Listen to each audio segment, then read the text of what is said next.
তেনেকৈ পেলা হৈ আছিল হয় ঈশ্বৰৰ গুৰিতকৈ বহুত বেছি গুৰুত্ব ৰাখা এই বুকুখনে বহন কৰি ফুৰিছে এই বুকুখনক জোকাই নল'বি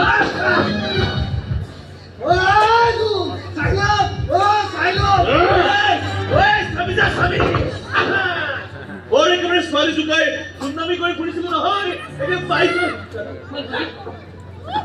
শিক্ষাৰো বহুতকে দিবলগীয়া আছে তাতে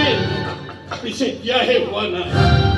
বেলেগক শিক্ষা দিয়াৰ আগতে নিজে অকণমান শিক্ষিত হৈ লোৱাটো ভাল অশিক্ষিত দিয়া শিক্ষা আৰু পগলা কুকুৰে দিয়া কামোৰৰ মাজত বৰ বেছি পাৰ্থক্য নাথাকে আৰু কুকুৰটো কোনে পগলা কৰিছে সেইটো জনোৱা হ'লে ভাল আছিল গৰু ছাগলী কুকুৰ মেকুৰী বেমাৰ ভাল কৰিবলৈ আমিবোৰ ভেটেৰিনেৰী ডক্তৰ নহয়